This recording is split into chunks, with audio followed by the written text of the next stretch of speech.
Vamos lá. Bom, boa noite a todos, dando continuidade às nossas lives, falando sobre saúde. Então, meu nome é Elesiário Caetano, sou especialista em cirurgia do aparelho digestivo e hoje a gente tem como convidada uma grande amiga, colega, que a gente vai falar pontos a respeito da cirurgia bariátrica e obesidade e aspectos cardiológicos, vamos dizer assim, desde indicação, procedimento, síndrome metabólica.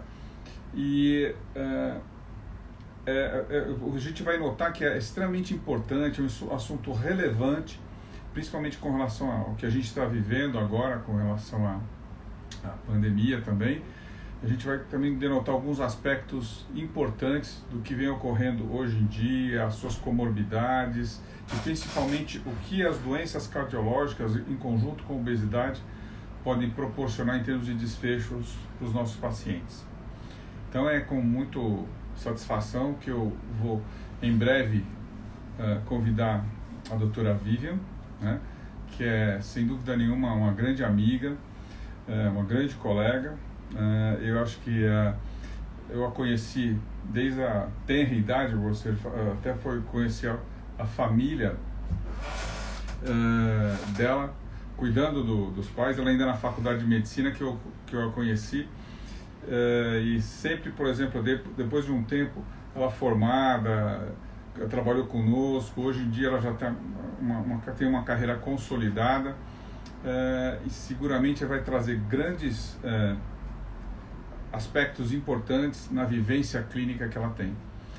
Então, a gente só estou aguardando aqui ela entrar, porque a gente fez uma breve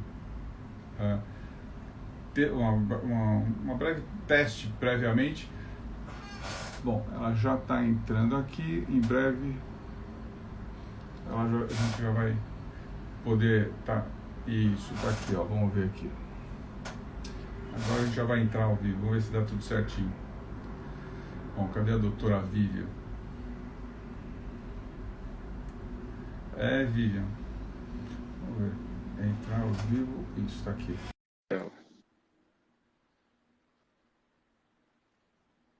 Agora não entrou. Agora eu cheguei. Agora você chegou, muito bem. Agora eu cheguei. Então, noite, menina, pessoal. eu estava fazendo uma recordação antes de você entrar, porque eu te conheço, né? Você ainda era estudante da faculdade de medicina, acho que você estava no segundo ano, acho que a sua mãe e a sua avó que foram fazer o exame, e eu estava fazendo o exame, eu te conheci lá no hospital. E aí, já mostrando o interesse que você tinha, você até teve uma tendência um pouco de fazer cirurgia, mas infelizmente o coração te arrebatou, né? Sem dúvida nenhuma. Completamente. Ouvi o primeiro sopro, me apaixonei. Mas aí a gente manteve parceria junto, né? Com certeza. Desde essa época, depois você trabalhou conosco. Hoje, obviamente, você tem duas filhas lindas, né? Eu acho que assim, obviamente tem que se pensar nisso, tem a tua carreira que você está galgando. Até eu vou para dar uma introdução para o nosso público, né? A doutora Vivian Mazzucchi é médica formada pela Faculdade de Medicina da USP. Não é da Escola Paulista, mas nós somos... Concorrência. É concorrência, né? Vamos lá. Mas é sempre assim. Obviamente tem residência médica em cardiologia pelo Instituto do Coração. Tem título especialista pela Sociedade Brasileira de Cardiologia. E é professora colaboradora da disciplina de Cardiologia e Propedêutica da Universidade de Uninove. Então, vê que ela gosta de, além de fazer tudo isso, faz um consultório, trabalha em unidade coronariana, e obviamente ainda é mãe, né? Tem uma menininha, se eu não me engano, é a Sofia, né? Que idade tem? Sofia. Qual é a tua mais nova? A Sofia tem 4 e a Laura tem 1 ano e meio. A Laurinha, exatamente. A Laurinha tem 2. Então, ainda bem que a sua mãe, que deve estar nos assistindo, está te ajudando, né? Tá. Jesus amado, eu já conectei para ela, mas a criançada com ela tá quietinha. Então tá jóia. Eu que fazem a bagunça, mas é muito bom. Mas obrigada pelo convite hoje. Não, eu acho que assim, a gente vai ter vários assuntos, acho que e como a gente tenta colocar isso para o público que nos acompanha, A gente vai denotando algumas considerações, algumas dúvidas, e a gente vai incluir isso dentro desse nosso bate-papo. Que a intenção meramente é informativo, ele vai ficar gravado, depois as pessoas que quiserem assistir é interessante, porque eu acho que assim, tudo que você denotar de informação contundente, informação adequada, e acho que assim, consolidada numa literatura médica, é isso que a gente deve passar para as pessoas tomarem as suas decisões. Então, acho que isso é extremamente importante, que a gente deve passar para as pessoas, para o público, e hoje em dia a gente não tem como esconder informação. Esses aparelhos, hoje em dia, a internet é muito dinâmica, e a nível de informação, você está a um estalo de você pode ter, em qualquer lugar do mundo você consegue ter essa informação. Sim. Então, Vivian, vamos começar aqui algumas perguntas que a gente já tem, né, com relação ao nosso tema de hoje, que vai se fundamentar em cirurgia bariátrica, né, obesidade e a saúde do coração. Para introduzirmos esse ambiente, o que você pode falar um pouco em relação ao que existe entre a obesidade e as doenças cardiovasculares? Você está com a palavra. Bom, vamos lá. Pessoal, primeiro eu deixei disponível no meu Instagram um material para vocês. Tem lá uns 8 slidezinhos. Quem tiver curiosidade para dar uma olhada sobre isso, que eu acho que é bem legal, é um assunto completamente na moda, ainda mais quando a gente fala em Covid e a gente lembra de paciente metabólico. Então, vamos lá. Quando a gente pensa em síndrome metabólica, então, o que é síndrome metabólica? Que talvez muitos de vocês já tenham ouvido algum médico falar, ou ouviu algum colega falar no serviço, né? Síndrome metabólica é quando a gente tem fatores de risco cardiovasculares que andam de mão dada. Então, obesidade anda de mão dada com pressão alta, com hipertensão, que anda de mão dada com pré-diabetes e diabetes, de mãozinha dada com colesterol elevado também. Então, esses pacientes que têm todos esses fatores de risco, mais sedentarismo, tabagismo, então quem fuma, ingesta de álcool, né, são pacientes que já são inflamados. O que é isso de inflamado que a gente fala tanto atualmente, né? São pacientes que têm a porção das artérias, a porção interna das artérias inflamada, e isso predispõe, aumenta o risco para infarto e derrame, certo? Então, quando a gente fala síndrome metabólica, a gente está pensando em pressão mais alta, colesterol ruim elevado, colesterol bom baixo, os famosos triglicérides, que são ligados ao açúcar, mais elevados também, a famosa cintura abdominal, que a gente pega a fita métrica no consultório e mede a cintura de vocês, também tem um corte numérico para isso, e a gente mede o peso, e pré-diabetes ou diabetes. E quem tem síndrome metabólica aumenta risco de infarto em 5 anos, em 3 vezes, e aumenta risco de ficar diabético em 5 vezes. Daí entra a importância, gente, de perder peso. Porque uma vez que a gente perde peso, não é verdade, Eli? A gente perdendo peso melhora tudo isso, não é? Então, e é justamente, eu acho que assim, é o binômio que a gente deve levar, por exemplo, a ter alimentação saudável, incorporar atividade física e, obviamente, a perda ponderal. Esses são, basicamente, o tratamento da doença metabólica, se a gente pudesse ir, não só dar o remédio, né, a cirurgia, inserir esse contexto dentro da sua vida. E isso, infelizmente, é muito difícil. E óbvio que nessa tempestade que a gente está vivenciando agora, isso tudo é muito difícil. O que está acontecendo, as pessoas estão ganhando muito peso, se alimentando de maneira equivocada, e fora outros transtornos que a gente pode observar em termos de doenças, até voltadas até do perfil psicológico e psiquiátrico, que também agravam a gente até já fez uma live nesse sentido. Mas assim, a gente fala que a gestão das emoções, ela fica complicada nesse período da Covid, né? Então, a ansiedade, a angústia, a insônia, a gente acaba alguns dias indo para o lado do eu mereço e comendo mais do que a gente precisa e sem possibilidade de fazer atividade física. Atividade física, exatamente, sair, fazer encontros, quer dizer, e infelizmente a gente ainda tem sabe, a gente bate na mesma tecla, a gente, por exemplo, a gente vê agora nas mídias, na televisão, na TV aberta, é, infelizmente as pessoas ainda não, talvez ainda não compreenderam a necessidade do distanciamento social. Isso Não. é um imperativo, isso é muito importante, que infelizmente a gente depois vai comentar, a gente está galopando por uma... Eu não imaginei que isso fosse ocorrer em São Paulo, pela quantidade de disponibilidade de leitos que a gente tem aqui, e eu estou realmente assim assustado no que está tangendo a ocorrência nesses hospitais. Mas assim, voltando para o nosso tema, assim, Uhum. com relação em que medida, vamos dizer assim, a gente deve inserir a cirurgia bariátrica com as doenças cardiovasculares?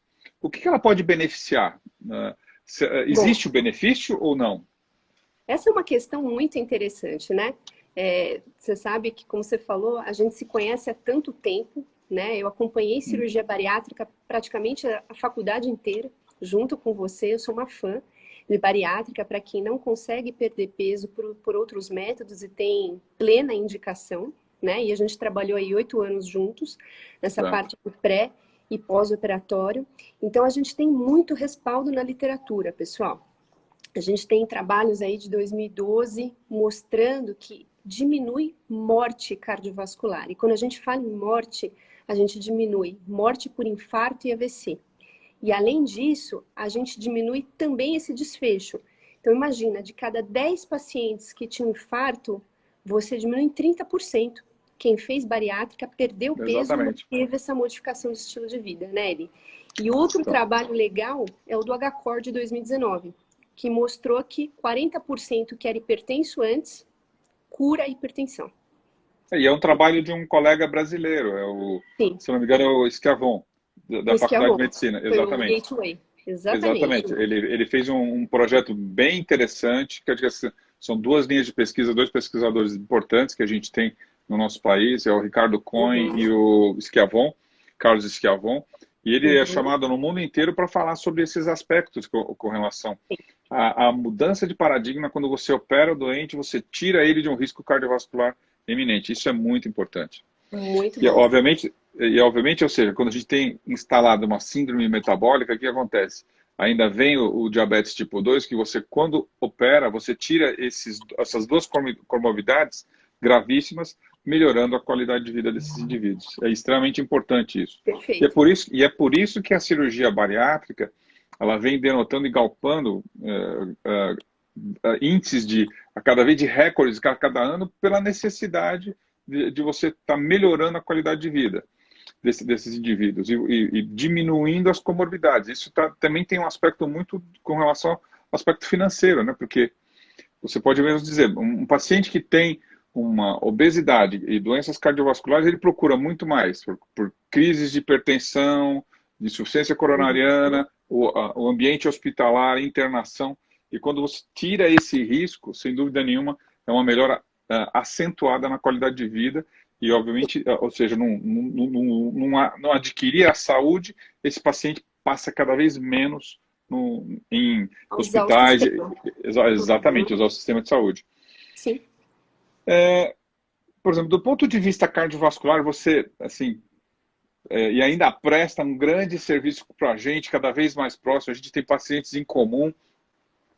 Como é que a gente prepara um paciente para a cirurgia bariátrica? Vamos assim, desde, por Bom, exemplo, ao diagnóstico, a necessidade de fazer o procedimento, a indicação, e como é que a gente, por exemplo, você, que é a clínica que você vai não só indicar, mas muitas vezes você cuidou desses pacientes, às vezes em terapia intensiva ou acompanhando esses pacientes no uhum. pós-operatório, que muitas vezes eles já tinham algum risco adicional, como a gente já Sim. teve pacientes em comum, e eles foram operados, conseguiram operar, diminuindo o risco a posteriori, melhorando a qualidade de vida. Fala um pouco para a gente com relação às avaliações pré-operatórias, a indicação e o pós-operatório na cirurgia bariátrica, por exemplo. Bom, eu acho que assim, a partir do momento em que você identificou o paciente ideal para cirurgia bariátrica, então aquele paciente que tem dificuldade de emagrecer, ele entra no perfil, entra na indicação clássica para bariátrica. E aí eu acho que o segundo passo que eu sempre proponho é propor um acordo. Então eu falo que é um contrato. Esse paciente ele tem que estar ciente que ele tem que estar, é uma via de mão dupla. Ele tem que te ajudar para você ajudar ele. Então você fala muito Perfeito, bem. exatamente. É um contrato. Eu costumo falar que é um contrato para o resto da vida. Então E a fala, longo prazo, exatamente. Um a contrato a longo longo prazo. prazo, é para o resto da vida. Topou, é para sempre, ad eterno. Então, nós vamos modificar o estilo de vida para mudar a sua qualidade de vida e aumentar os seus anos de vida, aumentar a sua sobrevida. Então, eu uso muito essa palavra contrato. Então, você topou, eu vou deixar o paciente ajustado, estabilizado clinicamente. Então, a gente faz aí desde exames laboratoriais, quantas vezes você fez a solicitação, eu só acrescentava alguma coisa, ou já era uma solicitação completa e mantinha, mais avaliação do coração, então eco, um exame de estresse, um teste ergométrico, uma cintilografia, né, ultrassom de abdômen, avaliação pulmonar, então a gente faz uma avaliação completa, para garantir que esse paciente não tenha risco de infartar durante a cirurgia no pós-operatório. Então, Exatamente. a grande sacada do pré-operatório é essa, gente. É a gente garantir que vocês tenham uma cirurgia segura e uma recuperação segura, né? Exatamente. Eu acho que assim, muitas vezes, ou seja, a gente coloca, por exemplo, e muito, eu acho que assim, a interpretação, talvez os cirurgiões do passado, e hoje em dia, tinham muito isso, até, por exemplo, se colocava às vezes até num patamar Patamar acima, né? elevado. Mas o que a gente denota hoje em dia, para tratar de algumas doenças muito específicas que são muito importantes. Oncologia, cirurgia bariátrica, cirurgia da endometriose, que exige uma equipe multidisciplinar, é extremamente importante compreender que cada um tem o seu papel num contexto de melhorar a qualidade de vida do paciente para justamente o efetivo pós-operatório ser uma condição tranquila.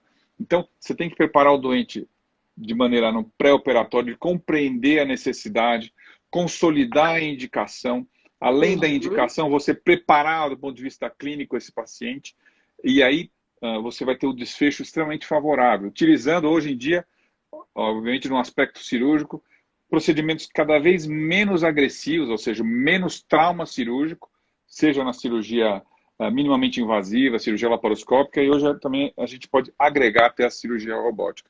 Sem Sim. dúvida nenhuma, isso faz Sim. a diferença na atuação dos nossos pacientes. Sim. Eu vejo isso com uma maneira com muita clareza. Eu acho que, sem dúvida nenhuma, cada um faz uma parte e a parte é um todo, e esse todo é o essencial para o resultado ser efetivo. E é esse o objetivo. Com relação, por exemplo, aos problemas cardíacos que podem realizar cirurgia bariátrica, tem alguma condição que possa impedir uma cirurgia bariátrica? Algum evento que, por exemplo, faça com que ele não seja, ou às vezes até, por exemplo, não, do ponto de vista cardiológico, ele não impeça ele poder fazer um procedimento bariátrico?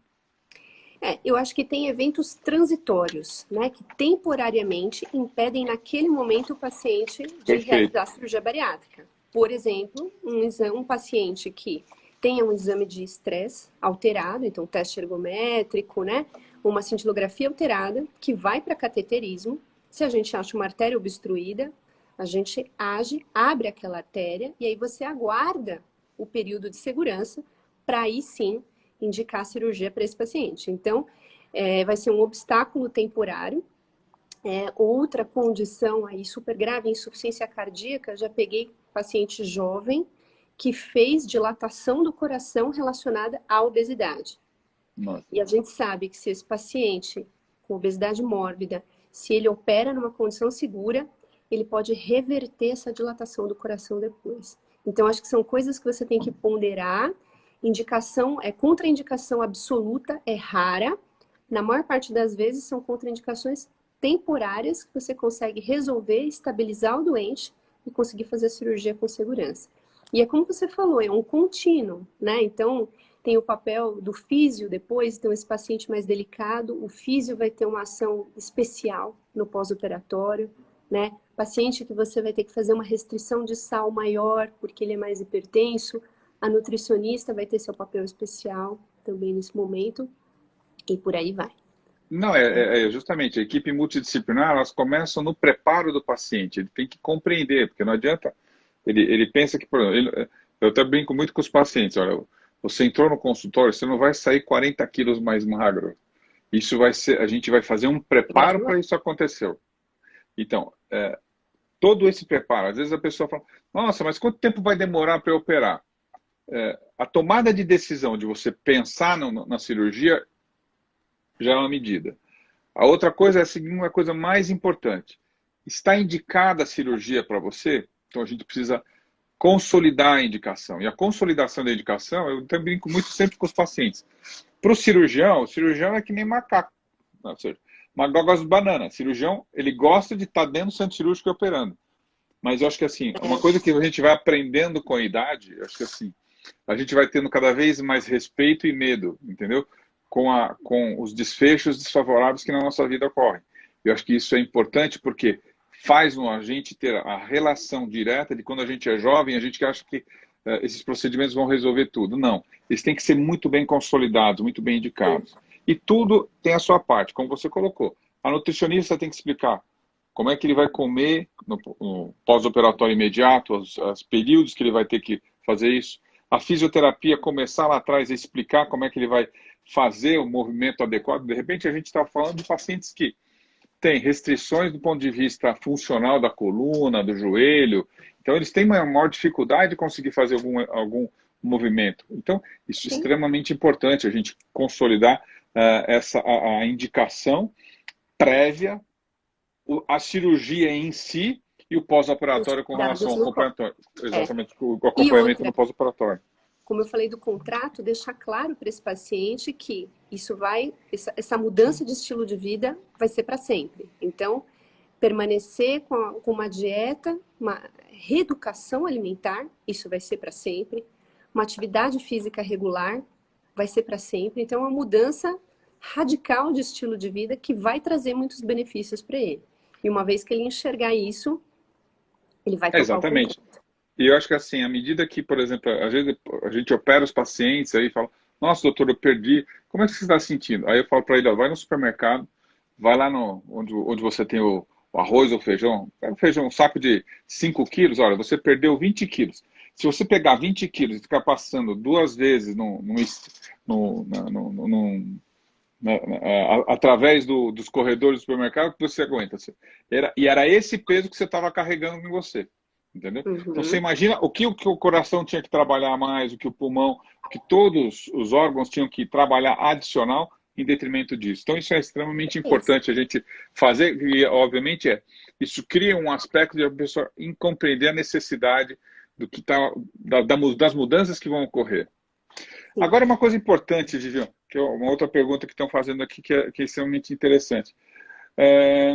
A cirurgia bariátrica ela pode gerar riscos para o coração? Ou seja, a gente está falando aí, por exemplo, o sujeito opera, pode dar algum desfecho desfavorável do ponto de vista cardiológico? Só dá um desfecho desfavorável se a gente não fez um pré-operatório passo a passo. Então, se você não fez uma avaliação... importância, né? E a importância do cardio.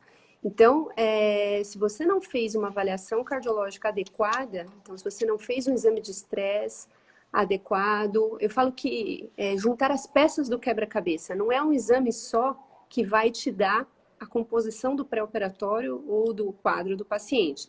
São pecinhas. Então, é o exame de sangue, é o eco, é o raio-x de tórax, o eletro de repouso, o teste de estresse. Então, se você não preparar, não aparar as ponteiras, não ajustar bem esse paciente para ele passar pela cirurgia e fluir com segurança, aí sim você pode ter um desfecho desfavorável. Perfeito. Com certeza.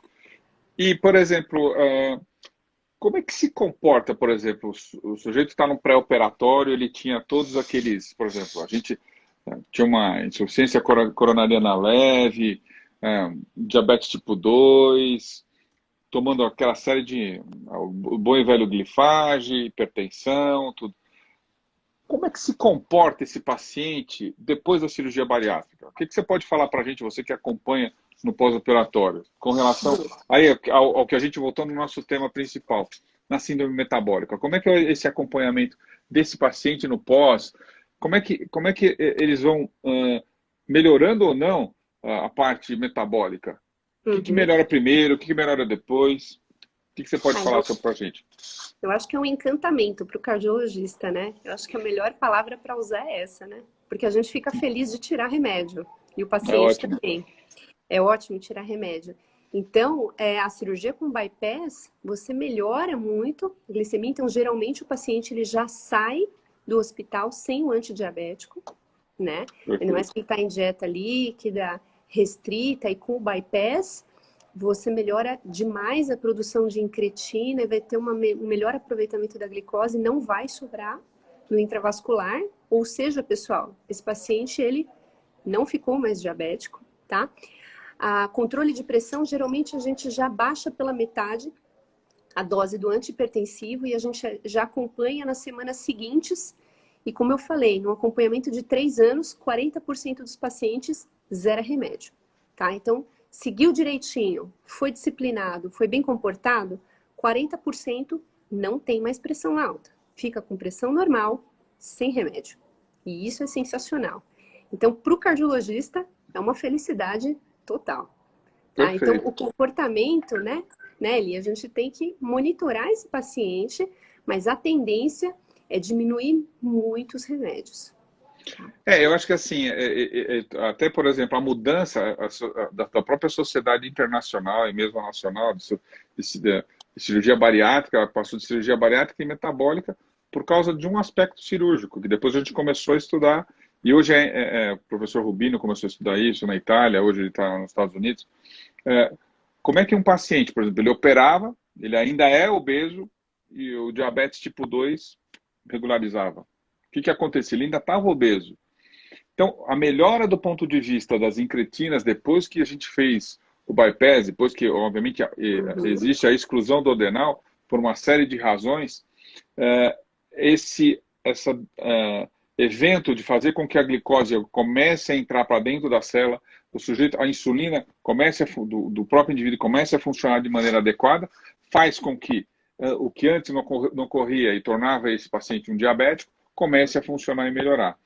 E o que a gente observa, obviamente, no paciente com relação à hipertensão, ele não melhora de imediato, mas ele vai melhorando paulatinamente. Uhum. Exatamente. E eu acho que isso que é importante. Mas, assim, existe um período, por exemplo, em que, no futuro, esses pacientes possam voltar a ser hipertensos de novo? O que você pode falar para a gente nesse aspecto? Tudo depende do comportamento do paciente. A grande chave é essa, né? Então, como eu falei, tudo depende se o paciente ele fica disciplinado, né? Se ele não ganha peso novamente e se ele mantém uma dieta adequada, né? Se ele fizer abuso de sal, se ele ganhar peso novamente, não fazer atividade física, pode ser que ele volte a ficar hipertenso aí uma janela de 3 a 5 anos depois, tá? Perfeito. Mas se ele ficar bem comportado, o que a gente vê na prática é que o efeito é duradouro. Exatamente. E ele, às vezes, ou seja, se ele mantiver, ou seja, o peso, mantiver a regularidade com relação à atividade física, o que a gente nota nesses pacientes é que eles podem até ter uma recidiva, vamos dizer assim, da volta da hipertensão ou mesmo do diabetes, mas nunca vai ser como era anteriormente. Não, Ou seja, como é nos níveis, com certeza. exatamente, nos níveis diferenciados. Obviamente porque você tem, às vezes, a hipertensão essencial que acompanha a vida, ou seja, até pacientes magros têm isso, são características até hereditárias nesse sentido. Uhum. E como é que você pode falar da gente do comportamento do colesterol, triglicérides, ácido úrico, tudo que quando a gente vai no cardiologista, vocês fazem a listinha, né?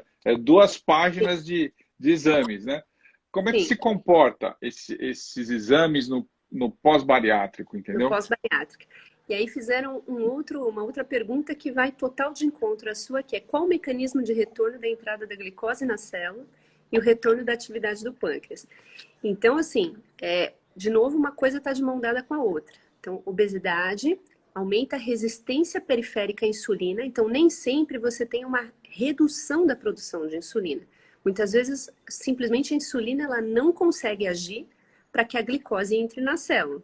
Então, Exatamente. uma vez que você perde peso, né, Eli, você melhora a ação da insulina, você diminui essa resistência periférica. Mesma coisa em relação ao colesterol. A gente tem síntese do colesterol pelo fígado, a gente ingere colesterol e a gente tem receptores que ficam ali no fígado captando esse colesterol ruim e tirando da circulação. Uma vez que você perde peso, você melhora o funcionamento dos receptores e você reduz a produção de LDL pelo fígado, que é o colesterol ruim. Então você melhora o perfil. Ácido úrico também está ligado a toda essa inflamação, né? Esse metabolismo exacerbado, né? Que tem nesses pacientes metabólicos. Então o ácido úrico, ele também melhora. O ácido úrico, ele é um marcador indireto de risco cardiovascular, de infarto de AVC. Perfeito. Né? E é por isso que a gente faz esse acompanhamento. E como é que você faz isso, por exemplo, no pós-bariátrico? Você acompanha depois ele como você faz um acompanhamento habitual no consultório, ou você, de um paciente, por exemplo, com fatores preventivos, ou você, no pós-bariátrico, você faz alguma coisa diferente? O que você pode falar para a gente nesse sentido? Qual é o teu acompanhamento, por exemplo, a nível ambulatorial de um paciente no pós-bariátrico? Geralmente no pós-bariátrico eu deixo um retorno após aí 30 dias em consultório, né, com raio-x de tórax e com o histórico da cirurgia. Se tudo estiver ok, retorno a cada 3 meses, né? Dependendo do perfil glicêmico do colesterol, eu deixo um pedido no meio do caminho. E aí, como o meu perfil é deixar sempre o celular à disposição do paciente, eu estou sempre disponível 24 horas, eu peço para o paciente coletar, me enviar. Se tudo estiver ok, eu vou reduzindo já os remédios paulatinamente e vou fazendo retornos regulares a cada 3 meses. Depois de 1 ano, se tudo ok, de 6 em 6 meses. Perfeito. Mas no primeiro ano, acompanhamento próximo. Com certeza. Perfeito. Eu acho que assim, principalmente naqueles pacientes onde já existe um risco consagrado nesse sentido, que, por exemplo, o paciente já tem uma doença cardiovascular estabelecida, um hipertenso grave, ou principalmente na associação com a doença metabólica. Bom, Viviane, a gente está aqui, ó, acho que a gente já está num horário que a gente, obviamente, já estamos na metade do nosso curso. Mas agora eu queria te explorar um pouco, porque eu sei que você já teve isso e você vivenciou muito. A gente está no curso da pandemia há 1 ano. E eu queria que você comentasse para a gente a sua vivência, obviamente, nas unidades coronarianas que você passou, obviamente, tratando de pacientes com Covid, insuficiência coronariana. Passa para a gente as suas observações com relação às doenças cardiovasculares, obesidade como um fator de risco na Covid, com relação aos desfechos. O que você pode falar para a gente? Perfeito. Bom, de novo, esse é um assunto da moda, né, pessoal? Infelizmente, o que a gente está vivendo é muito triste, mas a gente tem que aprender para poder cuidar melhor. Então, eu não só eu, né? Acho que todo mundo aí da classe médica acompanhou, a gente teve muita informação científica, como nunca teve, né? E como eu dou aula, tanto para médico veterano, como para aluno, eu faço muita reciclagem, então eu tive que pegar muito artigo sobre isso.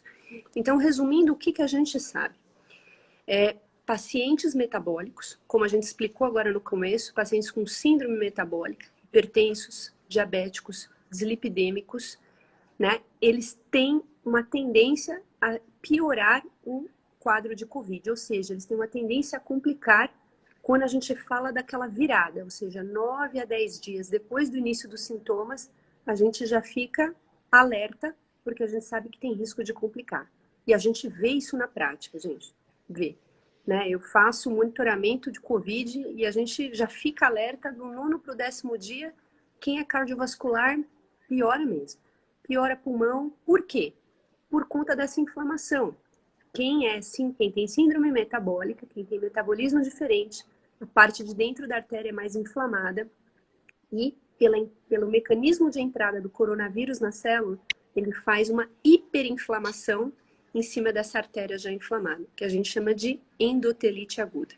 E isso faz uma mudança geral, desde mudança de coagulação até inflamação pulmonar, tá? Por isso que a gente fala, né, quem tem esses fatores de risco, infelizmente, quando chega próximo do 10º dia, tem mais chance de complicar e quando vai para o hospital, quando interna, também tem mais chance de ter trombose e outros eventos, né?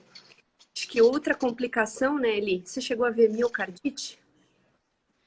Não, miocardite particularmente não. Eu vi os efeitos, a Lilian, como é pneumologista, a gente vivenciou muito isso, os efeitos tromboembólicos, seja na parte cardiológica, seja na parte pulmonar, com desfechos desastrosos. Gastro. Infelizmente, É. é muito triste. Eu acho que Hum. talvez outra coisa que eu queria que você comentasse é que a gente está passando agora por um outro perfil, né? E até foi recentemente, até um colega do HCOR comentou isso. Porque no começo da pandemia, obviamente, os que sofriam mais eram os mais idosos. E o que está Uhum. ocorrendo agora não é isso. Os mais jovens estão tendo desfechos favoráveis. E isso, obviamente, está mudando o próprio comportamento da pandemia, obviamente, pela própria mutação desses vírus. Esse Uhum. vírus é um RNA, exatamente. Então, ele tem essa possibilidade de tornar. Obviamente, o Stefano já comentou isso conosco, tipo assim, aumentar a infectividade e aumentando a contaminação e provavelmente, talvez, piorando a letalidade. O que você pode Sim. falar para a gente desses pacientes mais jovens? Parece que está ocorrendo agora uma nova fase da pandemia com relação aos pacientes mais jovens tendo desfechos desfavoráveis, né? Sim, sim. Então, eu tenho um paciente de 40 anos que foi entubado semana passada, né? E aí, graças a Deus, agora ele tá melhor, mas foi difícil, porque ele ficou 3 dias no pronto-socorro sem vaga de UTI. Então, eu acho que um pouco, sim, é de predisposição genética de cada um. Alguns vão ter uma inflamação maior, vão fazer uma tempestade inflamatória maior em resposta ao vírus. 2, mutação, o vírus mudou e mudou o perfil. 3, os jovens se expõem mais, né? Então, a gente vê Exatamente, que os jovens exatamente. se expõem mais. Hoje eu publiquei um vídeo no Instagram sobre como usar máscara corretamente, porque parece mais do mesmo, mas eu vejo muita gente fazendo errado, puxando a máscara para baixo do queixo, né? Agora a gente tem essa nova indicação da N95, então uma paciente me mandou mensagem agora no final da tarde, já pode na próxima vez abrir a N95, tirar da embalagem e ensinar a colocar? Então, eu falei que amanhã ou depois de amanhã eu posto um vídeo desse jeito. Então, repassar, reforçar como usar máscara e álcool gel. Outra coisa, em relação à miocardite, muitos jovens estão tendo miocardite. Então, miocardite é a inflamação do coração, pessoal, e isso pode ser muito grave. Chega a 20%, não é pouco. Desde o começo da pandemia e agora mais grave. E aí, essa inflamação do coração pode dilatar o coração e predispor a arritmias graves. Então, Perfeito. é muito grave. Então, e E você, outra coisa mais que pode. impacto para depois, né? Daqui a 6 meses, a gente vai pegar essa rabeira, né? Lá na frente. Exatamente. E outra coisa que a gente pode, ou seja, no começo da pandemia, os pacientes tinham um perfil de ficar um período de tempo hospitalizado, terapia intensiva, e saíam da terapia intensiva e para a enfermaria. Obviamente, pacientes mais idosos ficavam na enfermaria. O que a gente está Uhum. observando hoje, agora é que os pacientes estão sendo entubados e estão permanecendo mais tempo entubados, com necessidade de pronação. Você também está observando isso com relação a... Porque houve uma piora da atividade, por exemplo. Por exemplo, existe algum fator que pode predizer uma piora do paciente, por exemplo, que você tem que ficar ligado para aquele paciente pode evoluir mal, eu tenho que pronar antes, eu tenho que entubar antes. Qual a indicação da intubação, vamos dizer assim, no doente com Covid? Que, por exemplo, que é Covid. uma coisa bem interessante. O sujeito Sim. coloca, às vezes está respirando normal, vai lá, vai ver a saturação está 85, entendeu? E ele está respirando achando que está normal. E abruptamente vai, depois ele tem que ir para o hospital rapidamente. Como é que você. O que você pode denotar para a gente em termos de preocupação que a gente tem que procurar o hospital cada vez mais rápido nesse É. sentido? Entra a questão do obeso, que você falou. Então, Exatamente. obeso é um Exatamente. fator super de risco, né? Para ficar mais tempo entubado, né? E para a gente pronar antes. No começo da pandemia, a gente entubava muito mais precoce, muito mais, né?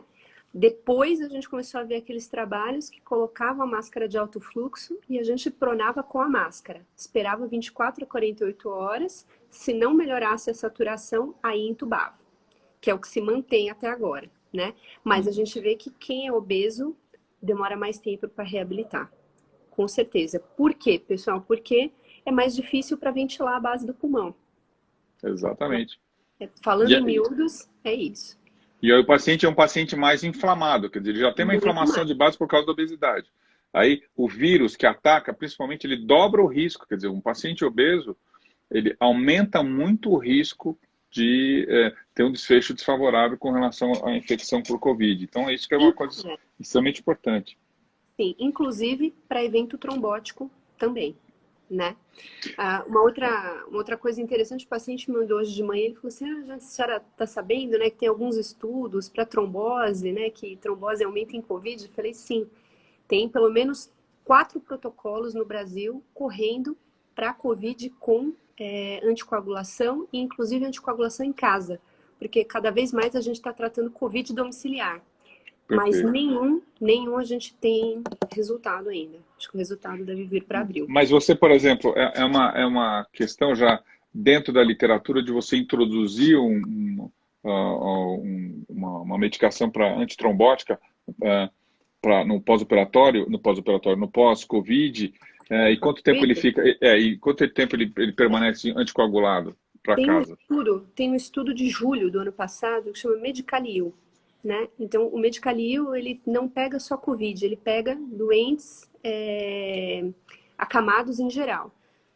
DPLC, então, bronquite, insuficiência cardíaca grave, infecções graves, pós-pneumonia, e aí entra o Covid. Então, tem um estudo chamado CARE e o Michel, que é exatamente esse ponto. Então, o paciente COVID que sai do hospital ou que está sendo tratado em casa, ele mantém ainda risco de trombose até o 45º dia. Exatamente. Então, a ideia seria você entrar com um anticoagulante oral em dose profilática para evitar essa trombose. Mas Perfeito. a gente ainda não tem. Se usa, alguns hospitais estão usando off-label. Sim. Perfeito. Ainda não está consagrado, mas o que a gente denota, ou seja, os estudos estão mostrando essa tendência. Então, e, obviamente, por exemplo, e o que você pode falar para a gente com relação ao uso do corticoide, né, na Covid? Corticoide, pessoal. Agora, 5 minutos antes dessa live, estava essa discussão no grupo da terapia intensiva do hospital onde eu trabalho. Então, é o segundo trabalho do estudo Coalizão, que é um estudo enorme aqui no Brasil para Covid. Então, o segundo braço é o braço do corticoide. Esse sim mostrou redução de mortalidade, redução de tempo de intubação. Então, a única coisa que a gente tem evidência é corticoide. E cloroquina? Não, pessoal, cloroquina não tem evidência. E pelo contrário, o cardiologista se arrepia, porque aumenta muito a chance de arritmia. Ivermectina e anitazolamida não tem evidência também, gente. O que tem evidência é corticoide precoce. Tá?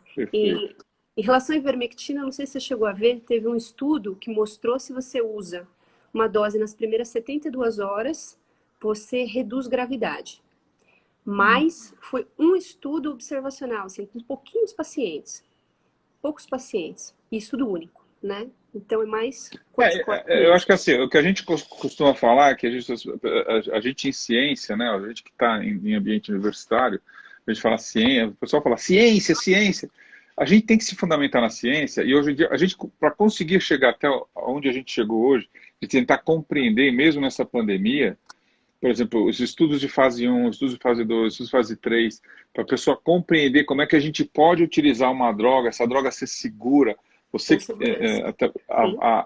avaliza assim, em ambiente dos laboratórios, o quanto isso é rigoroso, ou seja, para a gente conseguir expor isso para o paciente, o que é gasto de energia, energia e sinergia, para conseguir fazer com que aquela droga não trouxesse os erros que já aconteceram no passado, de a gente liberar uma droga e ela ser, por exemplo, teratogênica, provocar uma série de inconvenientes. Então, hoje em dia, a ciência tem que consolidar isso para a gente.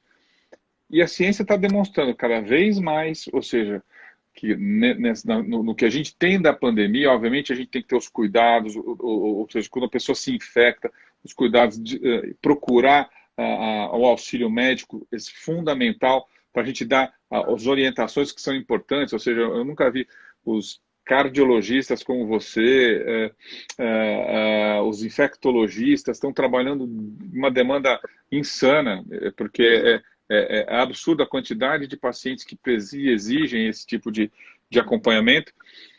A minha atividade, obviamente, foi reduzida, até, por exemplo, alguns hospitais aqui em São Paulo, por exemplo, eles removeram, por exemplo, fecharam sessões, por exemplo, fechou um centro cirúrgico para transformar em UTI Covid. UTI Covid. Fechou a parte de endoscopia para atender pacientes com Covid. Então, você vê o que isso está demandando de problemas do ponto de vista de saúde pública, né? Eu acho que assim, até num ambiente... Desculpe, pode falar. Desculpa. Eu ia falar, por exemplo, para cardiologista, um dos grandes problemas, o ano passado, no pico da pandemia, lembra que aumentou morte por infarto? Aumentou em 8 Exato. vezes. Exato, porque não tinha... né? A gente atendeu, por exemplo, na urgência, apendicites muito mais complicados, diverticulites, com muito mais nível de complicação, porque a pessoa retardou em hospital. Agora, infelizmente, o que está acontecendo é que os hospitais, se a gente não tomar providência, acho que as pessoas têm que se conscientizar que o distanciamento social é ruim para a economia, mas mantém as pessoas vivas, de um modo ou de outro. A gente vai ficar vivo, mais pobre, vai emagrecer porque vai ter, mas vai ficar vivo. O problema é que as pessoas estão compreendendo que é o seguinte: se a gente vai aglomerar, esse vírus vai circular por um bom tempo e, infelizmente, a gente não está com a arma mais importante que a gente deveria, que é a vacinação. Acho que isso infelizmente, a gente está patinando um pouco. Espero que hoje teve essa notícia de mudança, né, de rumo na nossa, no Ministério da Saúde. Eu acho que espero que isso ocorra, até que a gente possa ter um diálogo de que esses incrementos com relação à vacina seja tomada decisão. Porque eu acho que assim, hoje a gente está fazendo essa live e acho que assim, eu vou dar um contexto, assim, contextualizando, daqui a pouco a gente vai estar no limite, mas o que me deixou assim muito triste, assim, a gente sempre teve umas notícias, eu estava vendo na TV aberta, hoje morreram 2.842 pessoas, ou seja, batemos o recorde de mortes no Brasil em relação à Covid-19. Quer dizer, isso é uma tragédia. Eu nunca vi aqui em São Paulo a quantidade, assim, São Paulo é uma parte em relação ao resto do país. Tem um afluxo de hospitais, tanto na rede pública quanto na rede privada, e infelizmente todos estão esgotados. Eu, antes de fazer essa live, acabei de receber do relatório da Unifesp, o Hospital São Paulo. Ele fechou as internações eletivas para abrir enfermarias para Covid, porque não estão aguentando. E é um hospital que já estava saturado em termos até de receita, né, do ponto de vista de saúde. Então, acho que assim, para a gente ter ideia assim, da tragédia disso, 300 mil pessoas, 1.000 americanos morreram na Segunda Guerra Mundial, que foi, vamos dizer assim, um evento mais trágico que a gente teve. E a gente já está alcançando. A gente nunca teve guerra no nosso país, nunca. E a gente está alcançando esse nível infelizmente, de tragédia, vamos dizer assim, sanitária, que não digo que poderia ser evitada, mas talvez amenizada se tivéssemos outro tipo de comportamento do ponto de vista sanitário, de maneira diferente. Uma guerra biológica, né? Exato, exatamente. Então, Viviane, eu queria que você, com o seu expertise, desse assim, ou seja, te agradecer demais esse bate-papo e que você orientasse o que a gente pode fazer, cada um fazendo um pouco, acho que vai fazer muito, entendeu? Que você orientasse as pessoas com relação à Covid e a gente, depois desse encerramento desse nosso bate-papo, que foi sensacional, ficaram várias perguntas para a gente ainda ter, acho que depois a gente disponibiliza isso nas nossas redes, assim, as dúvidas que ficarem, a gente poder disponibilizar para a gente colocar. Isso fica gravado tanto no meu Instagram quanto no seu, porque eu acho que isso é extremamente importante do ponto de vista de informativo. Então, Vivi, você Sim, tem a palavra, por favor, fique à vontade de tentar esclarecer as pessoas do que pode ser feito, o que a gente pode fazer para evitar. perfeito. Obrigada pela honra de estar com você hoje aqui. Você, antes de tudo, é um amigo, que sempre me ensinou Com certeza. demais, demais. Eu sempre aprendo demais com você.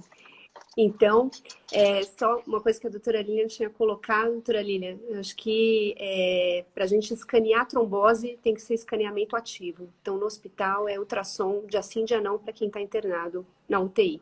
É a gente mesmo que acaba fazendo. E para quem está em casa, eu monitoro também. Então, o paciente com Covid eu estou monitorando dia sim, dia não, com videochamada, eu nem duro direito. A gente acaba ficando louco, mesmo que a gente se apega com os pacientes. Então, Claro. orientações gerais, pessoal. Pelo amor de Deus, fiquem em casa. Quem puder ficar em casa, fique em casa. Só saia o mínimo necessário. 2, mantenham o isolamento. Então, quem não for da mesma casa, fica quietinho nesse momento. Usem a máscara adequadamente. Acho que vocês viram que a última recomendação é N95. N95 é caro, mas às vezes vale a pena ter 2. Colocar no saquinho, como eu coloquei. Usou, deixa 2, 3 dias descansando, reveza com a outra. Se for usar máscara de tecido, tem que ter várias para trocar e lavar e trocar cada 2 ou 3 horas, tá? E álcool gel. Saiu, troca de roupa fora de casa ou na lavanderia de casa, banho de álcool gel, se puder, já vai direto pro banheiro, banho e depois convívio com a família, tá? Então, assim, é complicado o período? Quem tem criança pequena, aula online, meu Deus do céu, como que eu vou trabalhar em home office em casa, sabe? Não é fácil não. Ontem a gente estava montando o projeto de teletrabalho do hospital e quem tem criança pequena, como faz? Pessoal, a gente se vira nos 30. Vai passar, né? Com certeza. Passar. O importante é todo mundo ficar bem. Eu acho que assim, isso que você comentou é extremamente importante. Eu acho que a gente deve não só compreender que a gente está vivendo, sem dúvida nenhuma, a pior crise sanitária que a gente já teve, ou seja, febre amarela, todas as pandemias que a gente... Isso, HN1, todas as que já tiveram. Infelizmente, a gente está vendo a pior fase no momento. E eu acho que assim, se a gente quer fazer com que isso amenize, sigam as recomendações médicas, que eu acho que é extremamente importante nessa hora. Fiquem em casa, se possível, o máximo possível, se protejam. Acho que esse pessoal mais jovem tem um pouco de consciência que Por favor. não é hora de fazer festa. Eu acho que assim, é hora de a gente ter... A gente vai ter que ter um pouco de paciência agora para conseguir comemorar depois, entendeu? Eu vejo isso nos meus filhos, ou seja, eles também estão angustiados, assim, de não poder... Meu filho entrou na faculdade e nem pôde comemorar com os amigos, entendeu? Então, eu acho que assim, isso vai passar, mas para isso passar a gente precisa ter paciência, a gente agora precisa ir atrás das vacinas para a gente conseguir com que a população se proteja. Querida, um grande abraço, dê um beijo na sua mãe, no seu pai, no seu marido e nas meninas, tá ok? Um super beijo na Lilian. E em breve faremos outras, porque o pessoal adorou bastante, acho que a gente tem várias perguntas, questionamentos para a gente fazer. Beijo. Obrigada pela oportunidade, pessoal. Tchau, querida. Beijão. Tchau. Tchau, gente.